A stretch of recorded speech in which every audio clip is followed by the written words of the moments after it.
Tapi kali ini kita mau belajar tentang konseling pranikah. Konseling pranikah itu penting. Kali ini kita akan belajar arti pernikahan. Topiknya adalah tidak ada keluarga yang sempurna. Parenting ini perlu diketahui oleh semua orang, bukan hanya orang tua. Belajarlah menjadi teman yang asik, yang ngobrol, yang menghargai. Family unboxing, membongkar keluarga. Salam keluarga Indonesia. Kita akan belajar lagi tentang keluarga dan kali ini tentang anak yang menuntut. Anak menuntut orang tuanya. Apakah seorang anak boleh menuntut orang tuanya atas apa yang dia butuhkan? Ya, kalau dikatakan apakah anak boleh menuntut, saya kok pakai istilah ya mintalah baik-baik. Kalau minta baik-baik ternyata tidak diberi, ya ingatkan lagi. Kalau ternyata diingatkan tidak dipenuhi, ya tuntutlah orang tuamu. Tapi dalam arti menuntut ini bukan kemudian dilaporkan polisi loh. Kemudian dilaporkan polisi, naik kejaksaan lalu dituntut di pengadilan. Bukan. Sama sekali bukan. Mari kita akan lihat. Sebenarnya bolehkah anak menuntut? Kita tarik mundur lagi. Kalau orang tua memenuhi kebutuhan anaknya dengan baik, saya kira anak tidak ada dalam kamusnya, pikiran, hatinya untuk menuntut. Mengapa? Ya karena sudah diberi. Berikutnya lagi, kalau komunikasimu baik dengan anakmu, bahwa ketika sedang mengalami sesuatu yang menyebabkan engkau tidak bisa memenuhi kebutuhan anakmu seperti sebelumnya, pasti anakmu tidak menuntut. Anakmu mungkin akan mendukung, bahkan mungkin kemudian membantumu. Bukan membantu secara keuangan, tapi dengan menurunkan standarnya, dia tidak lagi meminta yang harusnya menjadi haknya. Jadi, kalau anak dicukupi kebutuhannya, dia tidak akan menuntut. Kecuali, kalau anak dicukupi kebutuhannya, kemudian punya keinginan, nah dia akan menuntut. Tadi saya katakan kebutuhan, karena kebutuhan berbeda dengan keinginan. Kalau kita melihat kebutuhan materi dasar seorang anak yang harus dipenuhi orang tuanya, yang pertama pasti makan, berikutnya pakaian, berikutnya tempat tinggal, berikutnya kesehatan, berikutnya pendidikan. Jadi itu hal yang mendasar. Kalau orang tua sudah memberikan apa yang dibutuhkan anaknya, makan 3 kali, pakaian secukupnya, kemudian tempat tinggal yang nyaman walaupun kontrak, tapi kan memenuhi kebutuhannya. Berikutnya lagi, ya berikan fasilitas yang lain dalam arti dalam perumahan atau apa, bahwa bisa berolahraga, tidak dipenjara di dalam rumah. Kesehatannya diberikan makanan yang bergizi, minuman, suplemen, wow luar biasa. Lalu disekolahkan. Maka orang tua ini sudah memenuhi kebutuhan dasar anaknya. Lalu apa bedanya dengan keinginan?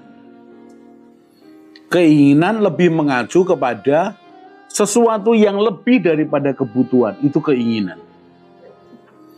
Sesuatu untuk memuaskan yang bersangkutan, itu keinginan. Sesuatu untuk menunjukkan kepada orang lain bahwa dia lebih daripada yang lain, itu keinginan.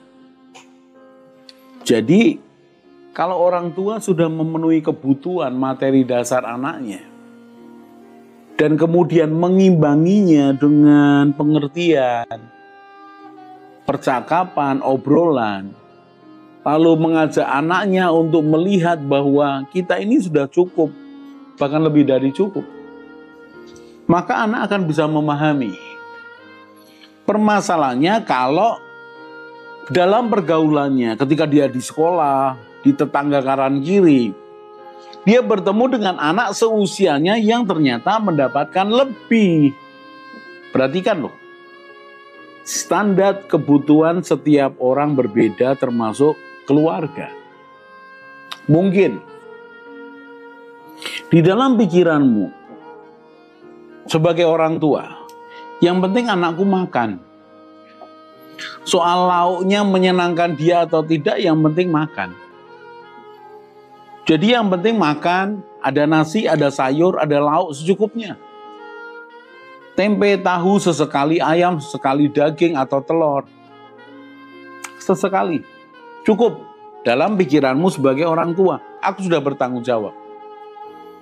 Tapi kalau kemudian anakmu bermain ke rumah teman sekolahnya, lalu diajak makan bersama-sama dengan keluarga itu, dan ternyata, wow,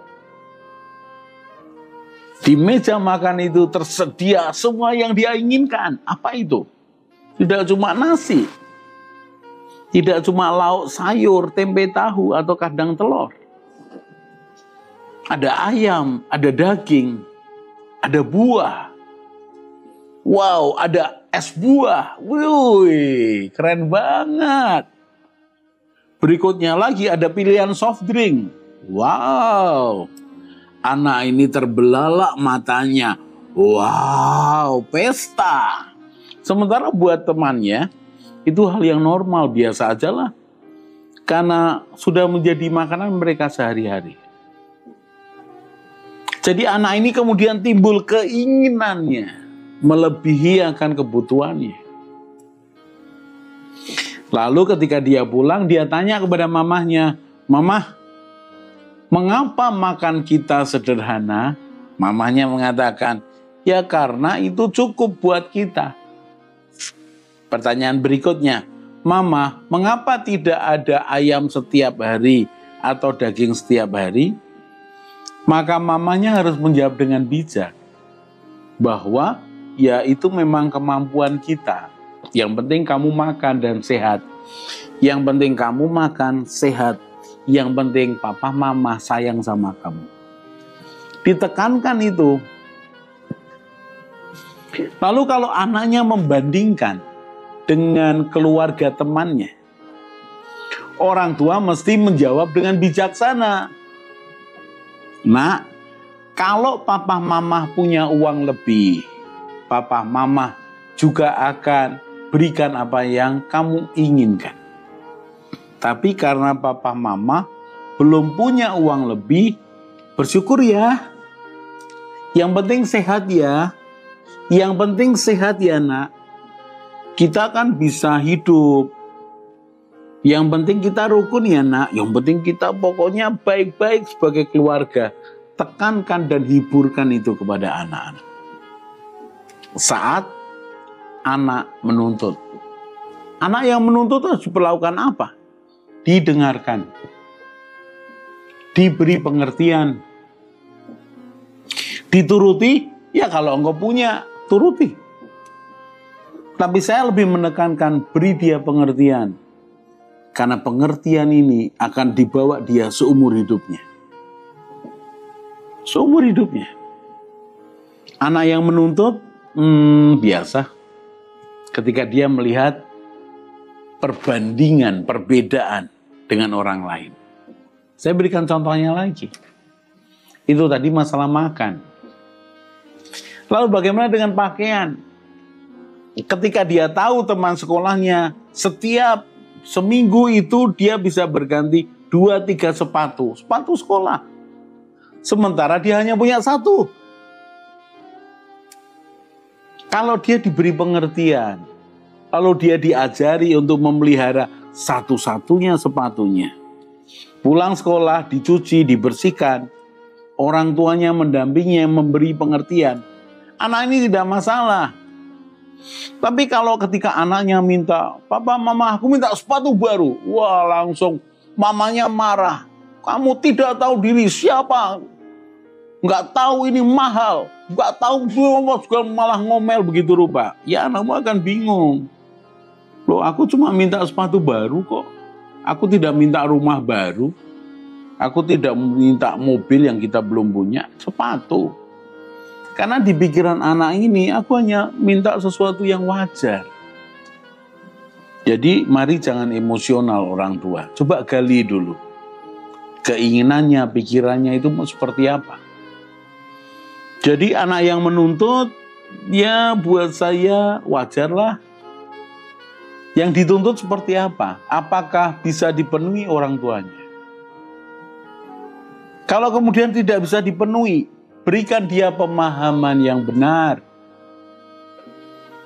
Contoh ketika temannya punya sepeda motor. Dia SMP. Pengen punya sepeda motor. Seperti temannya punya sepeda motor. Sementara kamu sebagai orang tua tidak punya kemampuan saat itu untuk membelikannya. Lalu bagaimana caranya? Sekali lagi, berikan dia pengertian, berikan dia pemahaman. Bahwa memang, nak, kita ini berbeda dengan dia.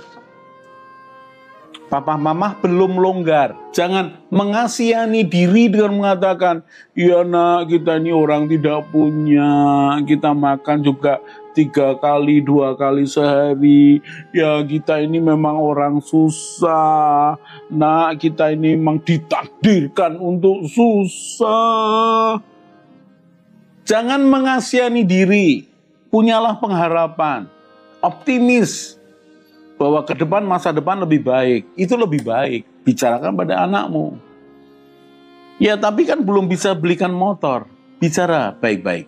Nah, kamu kan masih kecil, belum 17 tahun.